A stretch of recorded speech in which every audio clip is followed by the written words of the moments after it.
लीजिए सुनिए प्रेमचंद की लिखी कहानी कुसुम। वाचन समीर गोस्वामी का है। साल भर की बात है, एक दिन शाम को हवा खाने जा रहा था कि महाशय नवीन से मुलाकात हो गई। मेरे पुराने दोस्त हैं, बड़े बेतकल्लुफ और मन चले। आगरे में मकान है, अच्छे कवि हैं।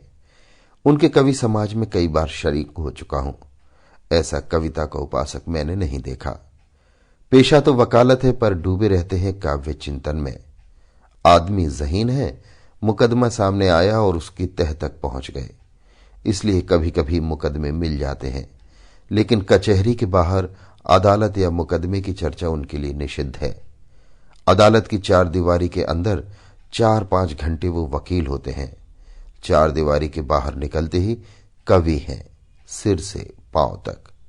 जब देखिए कवि मंडल जमा है, कवि चर्चा हो रही है, रचनाएं सुन रहे हैं, मस्त हो होकर झूम रहे हैं, और अपनी रचना सुनाते समय तो उन पर एक तल्लीनता सी छा जाती है।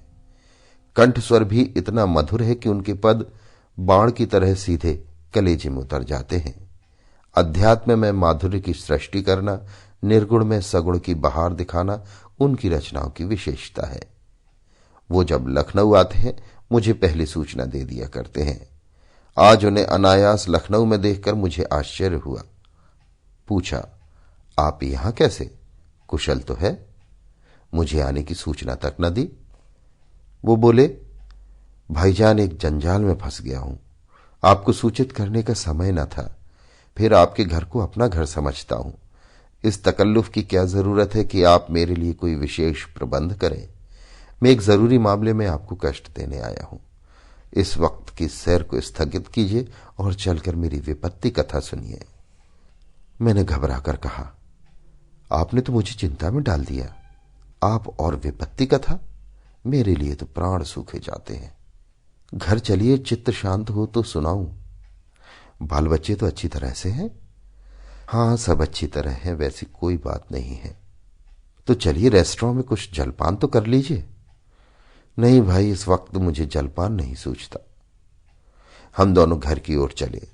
घर पहुंचकर उनका हाथ मुंह धुलाया, शरबत पिलाया, इलायची पान खाकर उन्होंने अपनी विपत्ति कथा सुनानी शुरू की। कुसुम के विवाह में तो आप गए ही थे। उसके पहले भी आपने उसे देखा था।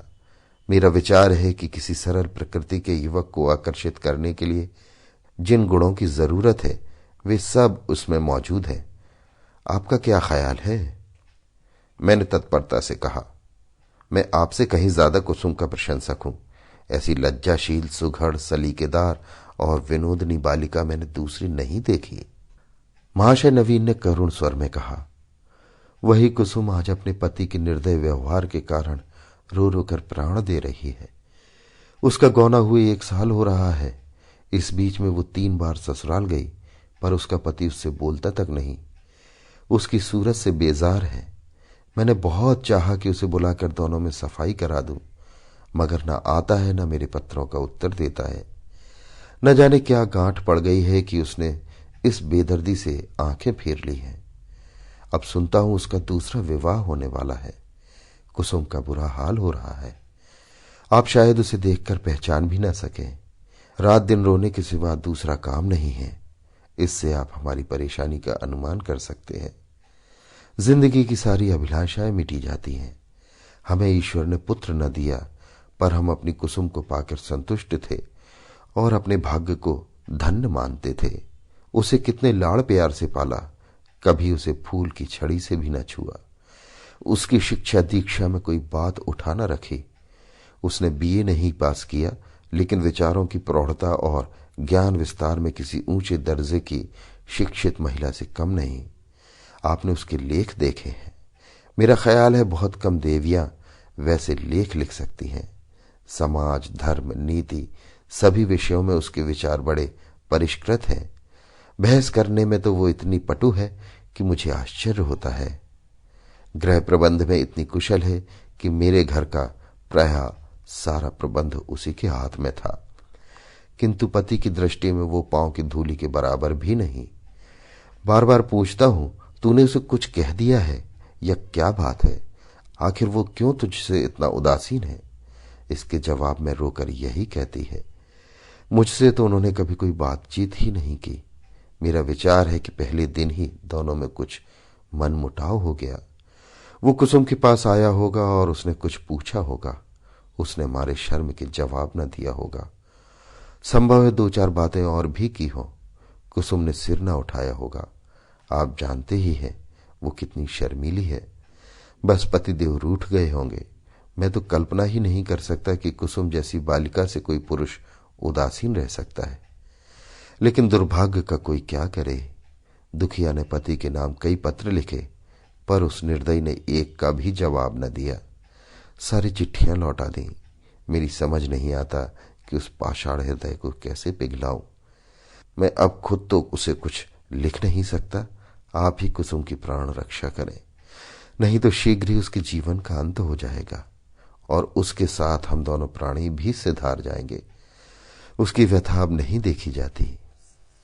नवीन जी की आंखें सजल हो गईं। मुझे भी अत्यंत क्षोभ हुआ। उन्हें तसल्ली देता हुआ बोला, आप इतने दिनों इस चिंता में पड़े रहे, मुझे पहले ही क्यों ना कहा। मैं आज ही मुरादाबाद जाऊंगा और उस लौंडे की इस बुरी तरह खबर लूंगा कि वो भी याद करेगा। बच्चों को जबरदस्ती घसीट कर लाऊंगा और कुसुम के पैरों पर गिरा दूंगा। नवीन जी मेरे आत्मविश्वास पर मुस्कुराकर बोले, आप उससे क्या कहेंगे? ये ना पूछिए, वशीकरण के जितने मंत्र हैं उन सभी की परीक्षा करूंगा। तो आप कदापि सफल ना होंगे। वो इतना शीलवान, इतना विनम्र, इतना प्रसन्न मुख है, इतना मधुरभाषी है कि आप वहां से उसके भक्त होकर लौटेंगे। वो नित्य आपके सामने हाथ बांधे खड़ा रहेगा। उसकी सारी कठोरता शांत हो जाएगी। आपके लिए तो एक ही साधन है, आपके कलम में जादू है। आपने कितने ही युवकों को सन्मार्ग पर लगाया है।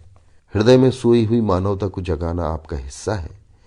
मैं चाहता हूं आप कुसुम की ओर से एक ऐसा करुणाजनक, ऐसा दिल हिला देने वाला पत्र लिखे कि वो लज्जित हो जाए और उसकी प्रेम भावना सचेत हो उठे। मैं जीवन पर्यंत आपका आभारी रहूंगा। नवीन जी कवि ही तो ठहरे। इस तजवीज में वास्तविकता की अपेक्षा कवित्व ही की प्रधानता थी। आप मेरे कई गल्पों को पढ़कर रो पड़े हैं। इससे आपको विश्वास हो गया है कि मैं चतुर सपेरे की भांति जिस दिल को चाहूं नचा सकता हूं। आपको ये मालूम नहीं कि सभी मनुष्य कवि नहीं होते और न एक से भावुक। जिन गल्पों को पढ़कर आप रोए हैं, उन्हीं गल्पों को पढ़कर कितने ही सज्जनों ने विरक्त होकर पुस्तकें फेंक दी हैं। पर इन बातों का वो अवसर न था। वो समझते कि मैं अपना गला छुड़ाना चाहता हूं। इसलिए मैंने सहृदयता से कहा, आपको बहुत दूर की सूझी और मैं उस प्रस्ताव से सहमत हूं। और यद्यपि आपने मेरी करुण उत्पादक शक्ति का अनुमान करने में अतियुक्ति से काम लिया है, लेकिन मैं आपको निराश नहीं करूंगा। मैं पत्र लिखूंगा, यथाशक्ति उस युवक की न्याय बुद्धि को जगाने की चेष्टा भी करूंगा। लेकिन आप अनुचित न समझे तो पहले मुझे वो पत्र दिखा दे जो कुसुम ने अपने पति के नाम लिखे थे। उसने पत्र तो लौटा ही दिए हैं और यदि कुसुम ने उन्हें फाड़ नहीं डाला है तो उसके पास होंगे। इन पत्रों को देखने से मुझे ज्ञात हो जाएगा कि किन पहलुओं पर लिखने की गुंजाइश बाकी है। नवीन जी ने जेब से पत्रों का एक पुलिंदा निकालकर मेरे सामने रख दिया और बोले, मैं जानता था आप इन पत्रों को देखना चाहेंगे, इसलिए इन्हें साथ लेता आया। आप इन्हें शौक से पढ़े। कुसुम जैसी मेरी लड़की है वैसी ही आपकी भी लड़की है। आपसे क्या पर्दा। सुगंधित गुलाबी चिकने कागज पर बहुत ही सुंदर अक्षरों में लिखे हुए उन पत्रों को मैंने पढ़ना शुरू किया। मेरे स्वामी, मुझे यहां आए 1 सप्ताह हो गया, लेकिन आंखें पल भर के लिए भी नहीं झपकी।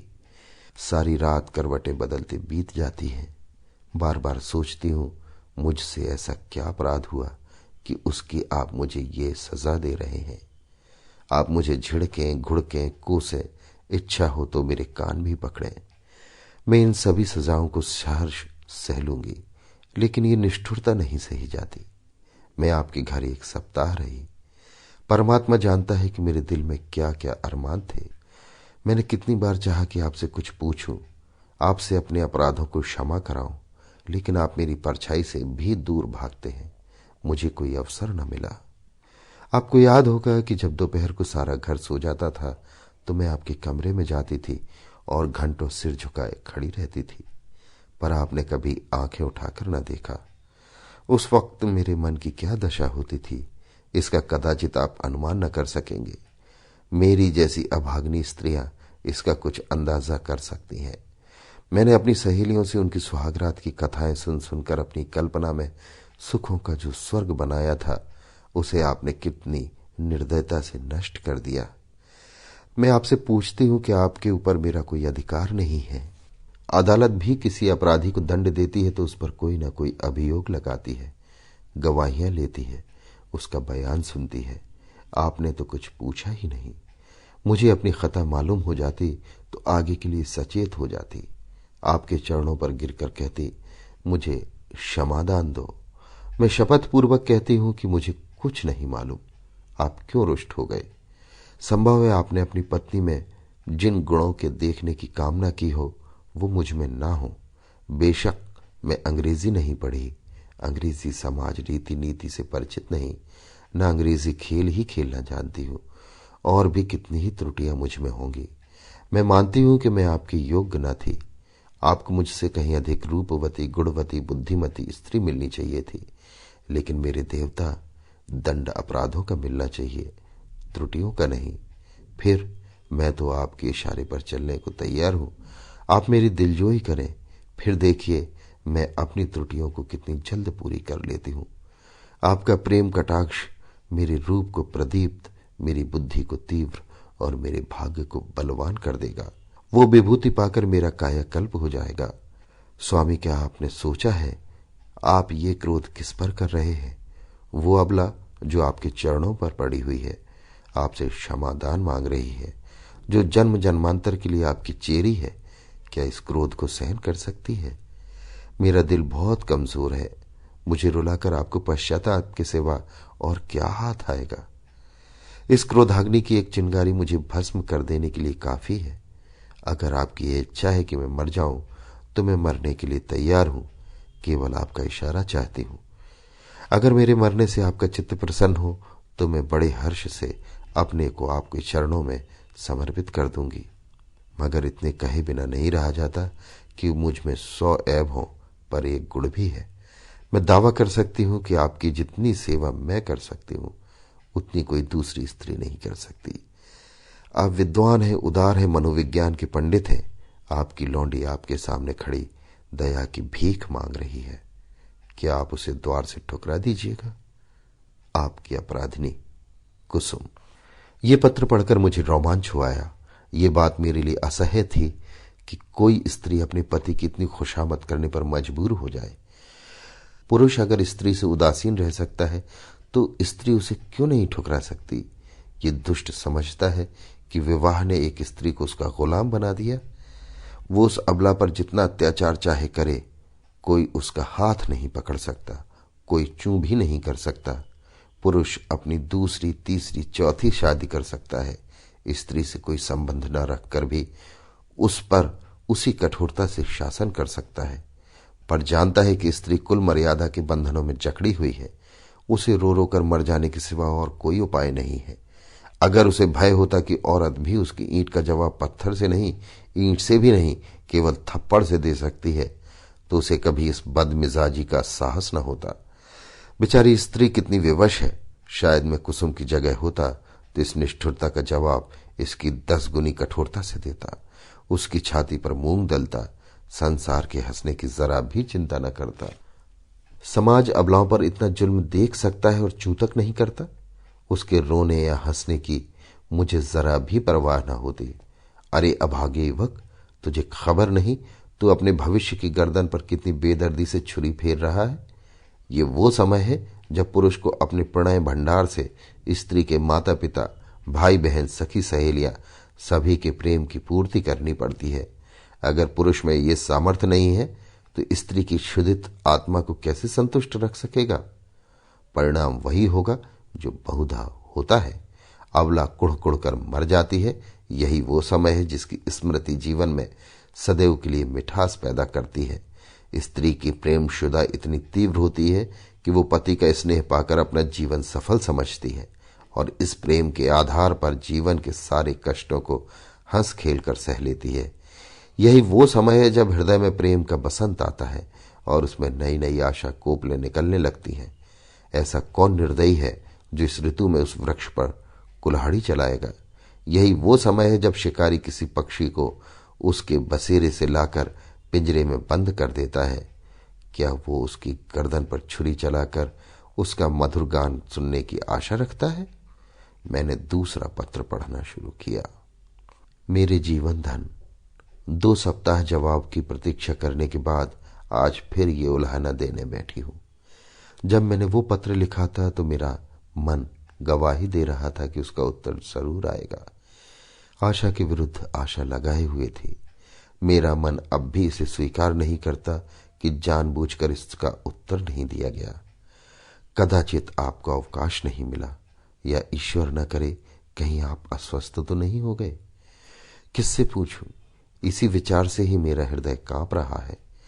मेरी ईश्वर से यही प्रार्थना है कि आप प्रसन्न और स्वस्थ हो। पत्र मुझे ना लिखे ना सही, रोकर चुप ही तो हो जाऊंगी।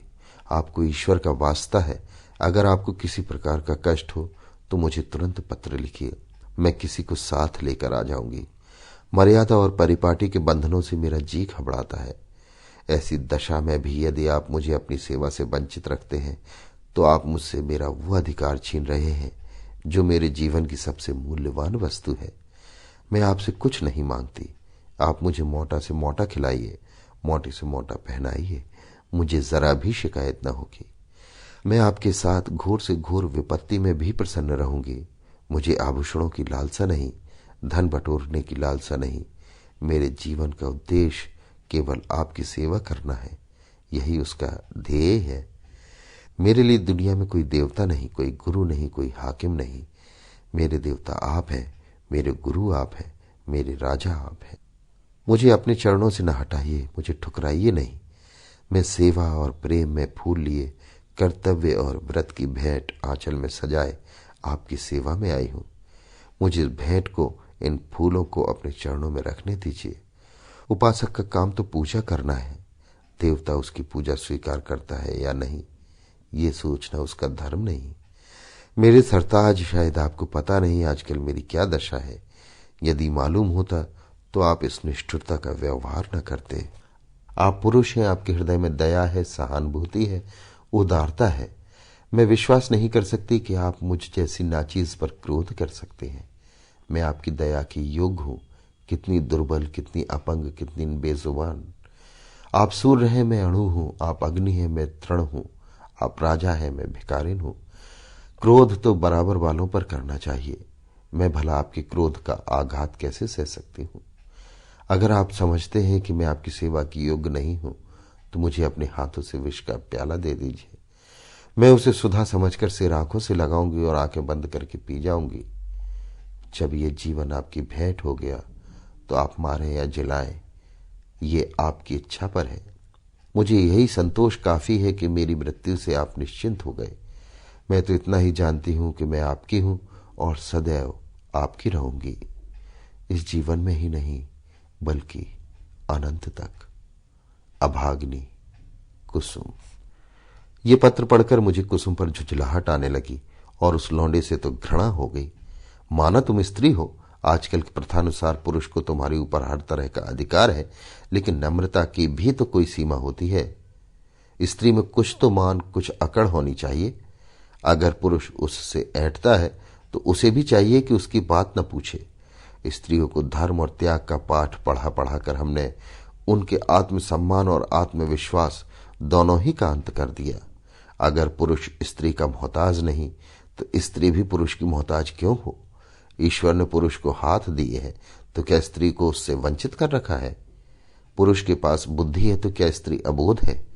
इसी नम्रता ने तो मर्दों का मिजाज आसमान पर पहुंचा दिया। पुरुष रूठ गया तो स्त्री के लिए मानो प्रलय आ गई। मैं तो समझता हूं कुसुम नहीं, उसका अभागा पति ही दया की योग्य है, जो कुसुम जैसी स्त्री रत्न की कद्र नहीं कर सकता। मुझे ऐसा संदेह होने लगा कि इस लौंडे ने कोई दूसरा रोग पाल रखा है, किसी शिकारी के रंगीन जाल में फंसा हुआ है। खैर, मैंने तीसरा पत्र खोला। प्रियतम, अब मुझे मालूम हो गया है कि मेरी जिंदगी निरुद्देश है। जिस फूल को देखने वाला, चुनने वाला कोई नहीं, वो खिले तो क्यों? क्या इसलिए कि मुरझाकर जमीन पर गिर पड़े और पैरों से कुचल दिया जाए? मैं आपके घर में 1 महीना रहकर दोबारा आई हूं। ससुर जी ही ने मुझे बुलाया, ससुर जी ही ने मुझे विदा कर दिया। इतने दिनों में आपने एक बार भी मुझे दर्शन न दिए। आप दिन में 20 ही बार घर आते थे, अपने भाई बहनों से हंसते बोलते थे या मित्रों के साथ सैर तमाशे देखते थे, लेकिन मेरे पास आने की आपने कसम खा ली थी। मैंने कितनी बार आपके पास संदेश भेजे, कितना अनुनय विनय किया, कितनी बार बेशर्मी करके आपके कमरे में गई, लेकिन आपने कभी मुझे आंखें उठाकर भी न देखा। मैं तो कल्पना ही नहीं कर सकती कि कोई प्राणी इतना हृदयहीन हो सकता है। प्रेम के योग्य नहीं, विश्वास के योग्य नहीं, सेवा करने के योग्य नहीं, क्या दया के भी योग्य नहीं। मैंने उस दिन कितनी मेहनत और प्रेम से आपके लिए रसगुल्ले बनाए थे, आपने उन्हें हाथ से छुआ भी नहीं। जब आप मुझसे इतने विरक्त हैं तो मेरी समझ में नहीं आता कि जीकर क्या करूं। ना जाने वो कौन सी आशा है जो मुझे जीवित रखे हुए है। क्या अंधेर है कि आप सजा तो देते हैं पर अपराध नहीं बताते। ये कौन सी बात है? आपको ज्ञात है इस 1 मास में मैंने मुश्किल से 10 दिन आपके घर में भोजन किया होगा। मैं इतनी कमजोर हो गई हूं कि चलती हूं तो आंखों के सामने अंधेरा छा जाता है। आंखों में जैसे ज्योति ही नहीं रही, हृदय में मानो रक्त का संचालन ही नहीं रहा। खैर, सता लीजिए जितना जी चाहे, इस अनीति का अंत भी एक दिन हो ही जाएगा। अब तो मृत्यु ही पर सारी आशाएं टिकी हुई हैं। अब मुझे प्रतीत हो रहा है कि मेरे मरने की खबर पाकर आप उछलेंगे और हल्की सांस लेंगे। आपकी आंखों से आंसू की एक बूंद भी न गिरेगी। पर यह आपका दोष नहीं, मेरा दुर्भाग्य है। उस जन्म में मैंने कोई बहुत बड़ा पाप किया था। मैं चाहती हूं मैं भी आपकी परवाह न करूं, आप ही की भांति अपनी आंखें फेर लूं, मुंह फेर लूं, दिल फेर लूं, लेकिन न जाने क्यों मुझ में वो शक्ति नहीं है। क्या लता वृक्ष की भांति खड़ी रह सकती है? वृक्ष के लिए किसी सहारे की जरूरत नहीं। लता वो शक्ति कहां से लाए? वो तो वृक्ष से लिपटने के लिए पैदा की गई है। उसे वृक्ष से अलग कर दो तो वो सूख जाएगी। मैं आपसे पृथक अपने अस्तित्व की कल्पना नहीं कर सकती। मेरे जीवन की हर एक गति, प्रत्येक विचार, प्रत्येक कामना में आप मौजूद हैं। मेरा जीवन वो वृक्ष है जिसके केंद्र आप हैं। मैं वो हार हूं जिसके प्रत्येक फूल में आप धागे की भांति घुसे हुए हैं। उस धागे के बगैर हार के फूल बिखर जाएंगे और धूल में मिल जाएंगे। मेरी एक सहेली है शन्नो, उसका इस साल पाणी ग्रहण हो गया है। उसका पति जब ससुराल आता है, शन्नो के पांव जमीन पर नहीं पड़ते। दिन भर में न जाने कितने रूप बदलती है। मुख कमल खिल जाता है, उल्लास संभाले नहीं संभलता।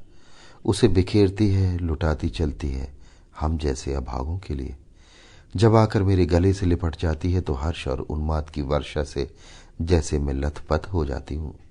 दोनों अनुराग से मतवाले हो रहे हैं।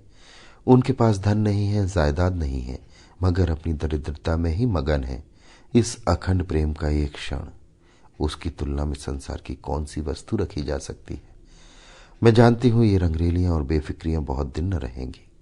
जीवन की चिंताएं और दुराशाएं उन्हें भी परास्त कर देंगी, लेकिन ये मधुर स्मृतियां संचित धन की भांति अंत तक उन्हें सहारा देती रहेंगी। प्रेम में भीगी हुई सूखी रोटियां, प्रेम में रंगे हुए मोटे कपड़े और प्रेम के प्रकाश से अलौकित छोटी सी कोठरी अपनी इस विपन्नता में भी वो स्वाद, वो शोभा और विश्राम रखती है जो शायद देवताओं को स्वर्ग में भी नसीब नहीं। जब शन्नो का पति अपने घर चला जाता है तो वो दुखिया किस तरह फूट फूट कर रोती है कि मेरा हृदय गदगद हो जाता है। उसके पत्र आ जाते हैं तो मानो उसे कोई विभूति मिल जाती है। उसके रोने में भी, उसकी विकलताओं में भी, उसके उपालंबों में भी एक स्वाद है, एक रस है। उसके आंसू व्यग्रता और विवलता के हैं, मेरे आंसू निराशा और दुख के। उसकी व्याकुलता में प्रतीक्षा और उल्लास है, मेरी व्याकुलता में दैन्य और परवशता।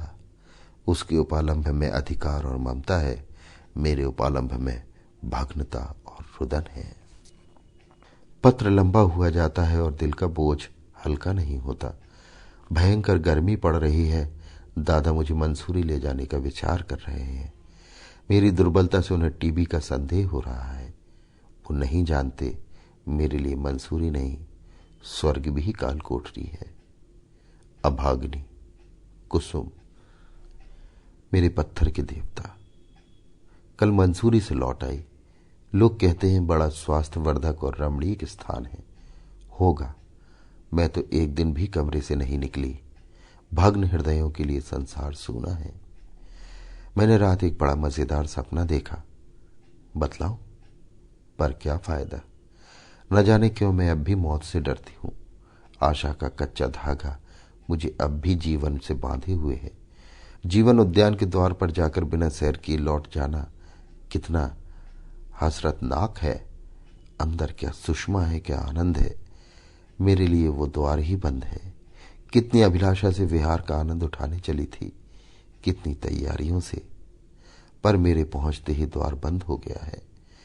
अच्छा बतलाइयो, मैं मर जाऊंगी तो मेरी लाश पर आप आंसू की 2 बूंद गिराओगे? जिसकी जिंदगी भर जिम्मेदारी ली थी, जिसकी सदैव के लिए बाह पकड़ी थी, क्या उसके साथ इतनी भी उदारता न करोगे? मरने वालों के अपराध सभी क्षमा कर दिया करते हैं, आप भी क्षमा कर देना। आकर मेरे शव को अपने हाथों से नहलाना, अपने हाथ से सुहाग का सिंदूर लगाना, अपने हाथ से सुहाग की चूड़ियां पहनाना, अपने हाथ से मुंह में गंगा जल डालना, 2-4 पग कंधा दे देना। बस मेरी आत्मा संतुष्ट हो जाएगी और आपको आशीर्वाद देगी। मैं वचन देती हूं कि मालिक के दरबार में आपका यश गाऊंगी। क्या यह भी महंगा सौदा है?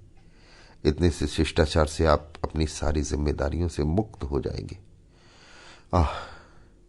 मुझे विश्वास होता कि आप इतना शिष्टाचार जरूर करेंगे तो मैं कितनी खुशी से मौत का स्वागत करती। लेकिन मैं आपके साथ अन्याय नहीं करूंगी। आप कितने ही निष्ठुर हो, इतने निर्दयी नहीं हो सकते। मैं जानती हूं ये समाचार पाते ही आप आएंगे और शायद एक क्षण के लिए शोक मृत्यु पर आपकी आंखें रो पड़े। कहीं मैं अपने जीवन में वो शुभ अवसर देख सकती। अच्छा, क्या मैं एक प्रश्न कर सकती हूं? नाराज ना होना। क्या मेरी जगह किसी और सौभाग्यवती ने ले ली है? अगर ऐसा है तो बधाई। जरा उसका चित्र मेरे पास भेज देना। मैं उसकी पूजा करूंगी, उसके चरणों पर शीश नवाऊंगी। मैं जिस देवता को प्रसन्न न कर सकी, उसी देवता से उसने वरदान प्राप्त कर लिया। ऐसी सौभाग्नि के तो चरण धो धोकर पीना चाहिए। मेरी हार्दिक इच्छा है कि आप उसके साथ सुखी रहें। यदि मैं उस देवी की कुछ सेवा कर सकती, परोक्ष न सही अपरोक्ष रूप से ही आपके कुछ काम आ सकती, आप मुझे केवल उसका शुभ नाम और स्थान बता दो। मैं सिर के बल दौड़ी हुई उसके पास जाऊंगी और कहूंगी, देवी तुम्हारी लौंडी हूं, इसलिए कि तुम मेरे स्वामी की प्रेमिका हो। मुझे अपने चरणों में शरण दो। मैं तुम्हारे लिए फूलों की सेज सजाऊंगी, तुम्हारी मांग मोतियों से भरूंगी, तुम्हारी एड़ियों में महावर रचाऊंगी। यही मेरे जीवन की साधना होगी। ये मत समझना कि मैं जलूंगी या कुढ़ूंगी। जलन तब होती है जब कोई मुझसे मेरी वस्तु छीन रहा हो। जिस वस्तु को अपना समझने का मुझे कभी सौभाग्य न हुआ, उसके लिए मुझे जलन क्यों हो? अभी बहुत कुछ लिखना था, लेकिन डॉक्टर साहब आ गए हैं। बेचारा हृदय दाह को टीबी समझ रहा है। दुख की सताई हुई कुसुम। इन 4 पत्रों ने मेरे धैर्य का प्याला भर दिया। मैं बहुत ही आवेशहीन आदमी हूं। भावुकता मुझे छू भी नहीं गई। अधिकांश कलाविदों की भांति मैं भी शब्दों से आंदोलित नहीं होता। क्या वस्तु दिल से निकलती है? क्या वस्तु केवल मर्म को स्पर्श करने के लिए लिखी गई है? ये भेद बहुधा मेरे साहित्यिक आनंद में बाधक हो जाता है, लेकिन इन पत्रों ने मुझे आप इसे बाहर कर दिया। एक स्थान पर तो सचमुच मेरी आंखें भर आईं। ये भावना कितनी वेदनापूर्ण थी कि वो बालिका जिस पर माता पिता प्राण छिड़कते थे, विवाह होते ही इतनी विपदग्रस्त हो जाए। विवाह क्या हुआ, मानो उसकी चिता बनी या उसकी मौत का परवाना लिखा गया। इसमें संदेह नहीं कि ऐसी वैवाहिक दुर्घटनाएं कम होती हैं, लेकिन समाज की वर्तमान दशा में उनकी संभावना बनी रहती है। जब तक स्त्री पुरुष के अधिकार समान न होंगे, ऐसे आघात नित्य होते रहेंगे। दुर्बल को सताना कदाचित प्राणियों का स्वभाव है। काटने वाले कुत्तों से लोग दूर भागते हैं। सीधे कुत्तों पर बाल वृंद विनोद के लिए पत्थर फेंकते हैं। तुम्हारे 2 नौकर एक ही श्रेणी के हों, उनमें कभी झगड़ा ना होगा, लेकिन आज उनमें से एक को अफसर और दूसरे को उसका मातहत बना दो, फिर देखो अफसर साहब अपने मातहत पर कितना रौब जमाते हैं। सुखमय दाम्पत्य की नींव अधिकार साम्य ही पर रखी जा सकती है। इस वैषम्य में प्रेम का निवास हो सकता है, मुझे तो इसमें संदेह है। हम आज जिसे स्त्री पुरुष में प्रेम कहते हैं वो वही प्रेम है जो स्वामी को अपने पशु से होता है। पशु सिर झुकाए काम किए चला जाए, स्वामी उसे भूसा और खली भी देगा, उसकी देह भी सहलाएगा, उसे आभूषण भी पहनाएगा। लेकिन जानवर ने जरा चाल धीमी की, जरा गर्दन टेढ़ी की कि मालिक का चाबुक पीठ पर पड़ा। इसे प्रेम नहीं कहते। खैर, मैंने 5वां पत्र खोला। जैसा मुझे विश्वास था आपने मेरे पिछले पत्र का उत्तर न दिया। इसका खुला हुआ अर्थ यह है कि आपने मुझे परित्याग करने का संकल्प कर लिया है। जैसी आपकी इच्छा। पुरुष के लिए स्त्री पांव की जूती है, स्त्री के लिए तो पुरुष देवतुल्य है, बल्कि देवता से भी बढ़कर। विवेक का उदय होते ही वो पति की कल्पना करने लगती है। मैंने भी वही किया। जिस समय मैं गुड़िया खेलती थी उसी समय आपने गुड्डे के रूप में मनुदेश में प्रवेश किया। मैंने आपके चरणों को पखारा, माला फूल और नैवेद्य से आपका सत्कार किया। कुछ दिनों बाद कहानियां सुनने और पढ़ने की चाट पड़ी। तब आप कथाओं के नायक के रूप में मेरे घर आए। मैंने आपको हृदय में स्थान दिया। बाल्यकाल से ही आप किसी न किसी रूप में मेरे जीवन में घुसे हुए थे। मेरी भावनाएं मेरे अनंत काल की गहराइयों तक पहुंच गई। मेरे अस्तित्व का एक एक अणु उन भावनाओं से गुथा हुआ है। उन्हें दिल से निकाल डालना सहज नहीं है। उसके साथ मेरे जीवन के परमाणु भी बिखर जाएंगे। लेकिन आपकी यही इच्छा है तो यही सही। मैं आपकी सेवा में सब कुछ करने को तैयार थी। अभाव और विपन्नता का तो कहना ही क्या। मैं तो अपने को मिटा देने को भी राजी थी। आपकी सेवा में मिट जाना ही मेरे जीवन का उद्देश्य था।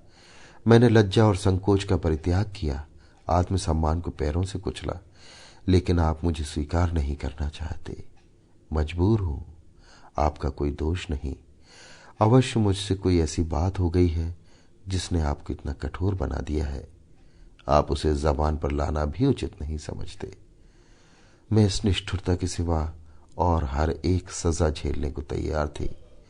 आपके हाथ से जहर का प्याला लेकर पी जाने में मुझे विलंब न होता, किंतु विधि की गति निराली है। मुझे पहले इस सत्य को स्वीकार करने में बाधा थी कि स्त्री पुरुष की दासी है। मैं उसे पुरुष की सहचरी अर्धांगिनी समझती थी। पर अब मेरी आंखें खुल गई। मैंने कई दिन हुए एक पुस्तक में पढ़ा था कि आदिकाल में स्त्री पुरुष की उसी तरह संपत्ति थी जैसे गाय बैल या खेती बाड़ी। पुरुष को अधिकार था स्त्री को बेचे, गिरवी रखे या मार डाले। विवाह की प्रथा उस समय केवल ये थी कि वर पक्ष अपने सूर सामंतों को लेकर सशस्त्र आता था और कन्या को उड़ा ले जाता था।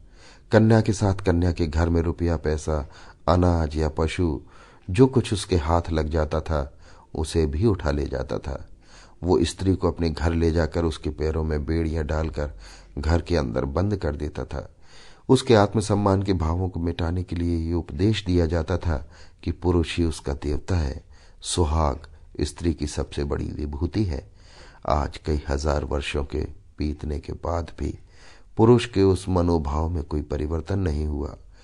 पुरानी सभी प्रथाएं कुछ विकृत या संस्कृति के रूप में मौजूद हैं। आज मुझे मालूम हुआ कि उस लेखक ने स्त्री समाज की दशा का कितना सुंदर निरूपण किया था। अब आपसे मेरा सविनय अनुरोध है और यही अंतिम अनुरोध है कि आप मेरे पत्रों को लौटा दें। आपके दिए हुए गहने और कपड़े अब मेरे किसी काम के नहीं। इन्हें अपने पास रखने का मुझे कोई अधिकार नहीं। आप जिस समय चाहें वापस मंगवा लें। मैंने उन्हें एक पिटारी में बंद करके अलग रख दिया है। उसकी सूची भी वहीं रखी हुई है, मिला लीजिएगा। आज से आप मेरी जबान या कलम से कोई शिकायत न सुनेंगे। इस भ्रम को भूलकर भी दिल में स्थान न दीजिएगा कि मैं आपसे बेवफाई या विश्वासघात करूंगी। मैं इसी घर में कुड़कुड़ कर मर जाऊंगी, पर आपकी ओर से मेरा मन कभी मैला न होगा। मैं जिस जलवायु में पली हूं उसका मूल तत्व है पति में श्रद्धा। ईर्ष्या जलन भी उस भावना को मेरे दिल से नहीं निकाल सकती। मैं आपकी कुल मर्यादा की रक्षिका हूं। उस अमानत में जीते जी खयानत न करूंगी।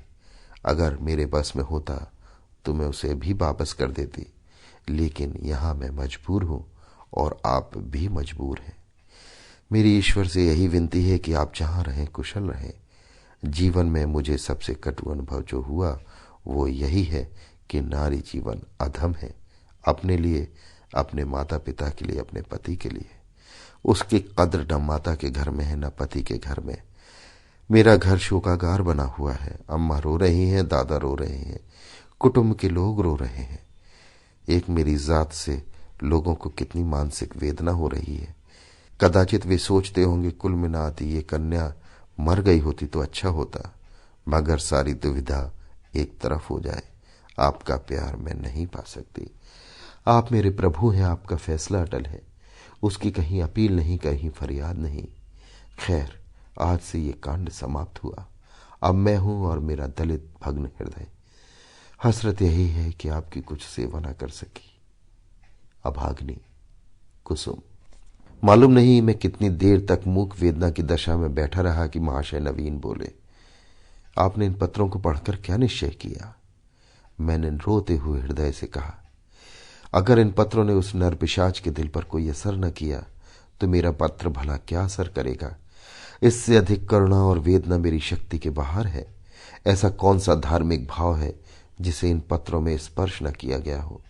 दया, लज्जा, तिरस्कार, न्याय, मेरे विचार में तो कुसुम ने कोई पहलू नहीं छोड़ा। मेरे लिए अब यही अंतिम उपाय है कि मैं उस शैतान के सिर पर सवार हो जाऊं और उससे मुंह दर मुंह बात करके समस्या की तह तक पहुंचने की चेष्टा करूं। अगर उसने मुझे कोई संतोषप्रद उत्तर न दिया तो मैं उसका और अपना खून एक कर दूंगा। या तो मुझी को फांसी होगी या वही काले पानी जाएगा। कुसुम ने जिस धैर्य और साहस से काम लिया है वो सराहनीय है। आप उसे सांत्वना दीजिएगा। मैं आज रात की गाड़ी से मुरादाबाद जाऊंगा और परसों तक जैसी कुछ परिस्थिति होगी उसकी आपको सूचना दूंगा। मुझे तो ये कोई चरित्रहीन और बुद्धिहीन युवक मालूम होता है। मैं उस बहक में जाने क्या क्या बकता रहा।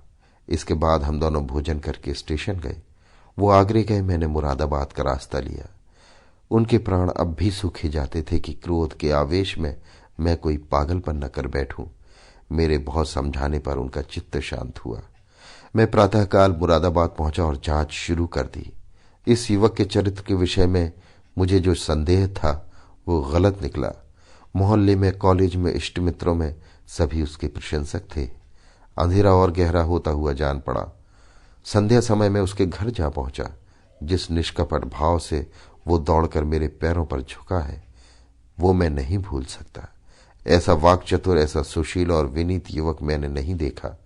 बाहर और भीतर में इतना आकाश पाताल का अंतर मैंने कभी न देखा था। मैंने कुशल क्षेम और शिष्टाचार के 2-4 वाक्यों के बाद पूछा, तुमसे मिलकर चित्त प्रसन्न हुआ, लेकिन आखिर कुसुम ने क्या अपराध किया है जिसका तुम उसे इतना कठोर दंड दे रहे हो? उसने तुम्हारे पास कई पत्र लिखे, तुमने एक का उत्तर न दिया। वो 2-3 बार यहां भी आई पर तुम उससे बोले तक नहीं। क्या उस निर्दोष बालिका के साथ तुम्हारा ये अन्याय नहीं है? युवक ने लज्जित भाव से कहा, बहुत अच्छा होता कि आपने इस प्रश्न को न उठाया होता। उसका जवाब देना मेरे लिए मुश्किल है। मैंने तो इसे आप लोगों के अनुमान पर छोड़ दिया था, लेकिन इस गलत फहमी को दूर करने के लिए मुझे विवश होकर कहना पड़ेगा। ये कहते कहते वो चुप हो गया। बिजली की बत्ती पर भांति भांति के कीट पतंगे जमा हो गए थे। कई झींगुर उछल उछल कर मुंह पर आ जाते थे और जैसे मनुष्य पर अपनी विजय का परिचय देकर उड़ जाते थे। एक बड़ा सा अखफोड़ भी मेज पर बैठा था और शायद जस्त मारने के लिए अपनी देह तौल रहा था। युवक ने एक पंखा लाकर मेज पर रख दिया। उसने विजयी कीट पतंगों को दिखा दिया कि मनुष्य इतना निर्बल नहीं है जितना वे समझ रहे थे। एक क्षण में मैदान साफ हो गया और हमारी बातों में दखल देने वाला कोई न रहा। युवक ने सकचाते हुए कहा, संभव है आप मुझे अत्यंत लोभी, कमीना और स्वार्थी समझे, लेकिन यथार्थ ये है कि इस विवाह से मेरी वो अभिलाषा न पूरी हुई जो मुझे प्राणों से भी प्रिय थी। मैं विवाह पर रजामंद न था, अपने पैरों में बेड़ियां न डालना चाहता था, किंतु जब महाशय नवीन बहुत पीछे पड़ गए और उनकी बातों से मुझे ये आशा हुई कि वो सब प्रकार से मेरी सहायता करने को तैयार है, तब मैं राजी हो गया। पर विवाह होने के बाद उन्होंने मेरी बात भी न पूछी, मुझे एक पत्र भी न लिखा कि कब तक वो मुझे विलायत भेजने का प्रबंध कर सकेंगे। हालांकि मैंने अपनी इच्छा उन पर पहले ही प्रकट कर दी थी, पर उन्होंने मुझे निराश करना ही उचित समझा। उनकी इस अकृपा ने मेरे सारे मंसूबे धूल में मिला दिए। मेरे लिए अब इसके सिवा और क्या रह गया है कि LLB पास कर लूं और कचहरी में जूती फटफटाता फिरूं। मैंने पूछा, तो आखिर तुम नवीन जी से क्या चाहते हो? लेन देन में तो उन्होंने कोई शिकायत का अवसर नहीं दिया। तुम्हें विलायत भेजने का खर्च तो शायद उनके काबू से बाहर हो। युवक ने सिर झुकाकर कहा, तो ये उन्हें पहले ही मुझसे कह देना चाहिए था, फिर मैं विवाह ही क्यों करता। उन्होंने चाहे कितना ही खर्च कर डाला हो, पर इससे मेरा क्या उपकार हुआ। दोनों तरफ से 10-12 हजार रुपए खाक में मिल गए और उनके साथ मेरी अभिलाषाएं भी खाक में मिल गईं। पिताजी पर तो कई हजार का ऋण हो गया है। वो अब मुझे इंग्लैंड नहीं भेज सकते। क्या पूज्य नवीन जी चाहते तो मुझे इंग्लैंड न भेज देते? उनके लिए 10-5 हजार की कोई हकीकत नहीं। मैं सन्नाटे में आ गया। मेरे मुंह से अनायास निकल गया, छी, वाह रे दुनिया और वाह रे हिंदू समाज। तेरे यहां ऐसे ऐसे स्वार्थ के दास पड़े हुए हैं जो एक अबला का जीवन संकट में डालकर उसके पिता पर ऐसा अत्याचारपूर्ण दबाव डालकर ऊंचा पद प्राप्त करना चाहते हैं। विद्यार्जन के लिए विदेश जाना बुरा नहीं, ईश्वर सामर्थ्य दे तो शौक से जाओ, किंतु पत्नी का परित्याग करके ससुर पर इसका भार रखना निर्लज्जता की पराकाष्ठा है। तारीफ की बात तो तब थी कि तुम अपने पुरुषार्थ से जाते। इस तरह किसी की गर्दन पर सवार होकर अपना आत्मसम्मान बेचकर गए तो क्या कहे।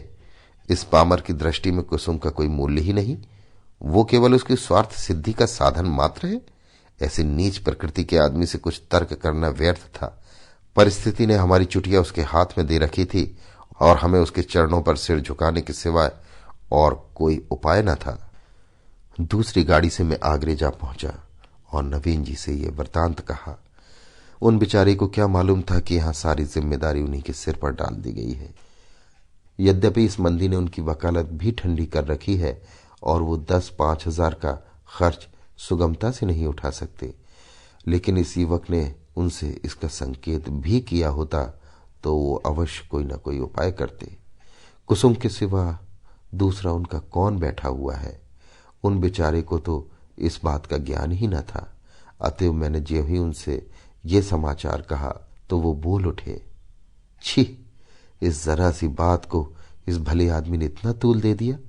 आप आज ही उसे लिख दें कि वो जिस वक्त जहां पढ़ने के लिए जाना चाहे शौक से जा सकता है। मैं उसका सारा भार स्वीकार करता हूं। साल भर तक निर्दयी कुसुम को रोला रोला कर मार डाला। घर में इसकी चर्चा हुई। कुसुम ने भी मां से सुना। मालूम हुआ 1000 का चेक उसके पति के नाम भेजा जा रहा है, पर इस तरह जैसे किसी संकट का मोचन करने के लिए अनुष्ठान किया जा रहा हो। कुसुम ने भ्रकुटी सिकोड़कर मां से कहा, अम्मा दादा से कह दो कहीं रुपए भेजने की जरूरत नहीं। माता ने विस्मित होकर बालिका की ओर देखा। कैसे रुपए? अच्छा वो, क्यों, इसमें क्या हर्ज है? लड़के का मन है तो विलायत जाकर पढ़े, हम क्यों रोकने लगे? यो भी उसी का है, वो भी उसी का है, हमें कौन छाती पर लाद कर ले जाना है? नहीं, आप दादा से कह दीजिए 1 पाई न भेजे। आखिर इसमें बुराई क्या है? इसीलिए कि उसी तरह की डाकाजनी जैसे बदमाश लोग किया करते हैं। किसी आदमी को पकड़ कर ले गए और उसके घर वालों से उसके मुक्ति धन के तौर पर अच्छी रकम ऐंठ ली। माता ने तिरस्कार की आंखों से देखा। कैसी बातें करती हो बेटी? इतने दिनों बाद तो जाके देवता सीधे हुए हैं और तुम उन्हें फिर चढ़ाए देती हो। कुसुम ने झल्ला कर कहा, ऐसे देवताओं का रूठे रहना ही अच्छा है। जो आदमी इतना स्वार्थी, इतना दंभी, इतना नीच है, उसके साथ मेरा निर्वाह ना होगा। मैं कह देती हूं वहां रुपए गए तो मैं जहर खा लूंगी। इसे दिल लगी ना समझना। मैं ऐसे आदमी का मुंह भी नहीं देखना चाहती। दादा से कह देना कि अगर तुम्हें डर लगता हो तो मैं खुद कह दूं। मैंने स्वतंत्र रहने का निश्चय कर लिया है। मां ने देखा लड़की का मुखमंडल आरक्त हो उठा, मानो इस प्रश्न पर वो न कुछ कहना चाहती है न सुनना। दूसरे दिन नवीन जी ने यह हाल मुझसे कहा तो मैं एक आत्मविस्मृति की दशा में दौड़ा हुआ गया और कुसुम को गले लगा लिया। मैं नारियों में ऐसा ही आत्माभिमान देखना चाहता हूं। कुसुम ने वही कर दिखाया जो मेरे मन में था और जिसे प्रकट करने का साहस मुझ में न था। साल भर हो गया है कुसुम ने पति के पास एक पत्र भी नहीं लिखा और न उसका जिक्र ही करती है। नवीन जी ने कई बार जमाई को मना लाने की इच्छा प्रकट की, पर कुसुम उसका नाम भी सुनना नहीं चाहती। उसमें स्वावलंबन की ऐसी दृढ़ता आ गई है कि आश्चर्य होता है। उसके मुख पर निराशा और वेदना के पीलेपन और तेजहीनता की जगह स्वाभिमान और स्वतंत्रता की लाली और तेजस्विता भासित हो गई है। अभी आप सुन रहे थे प्रेमचंद की लिखी कहानी कुसुम। वाचन समीर गोस्वामी का था।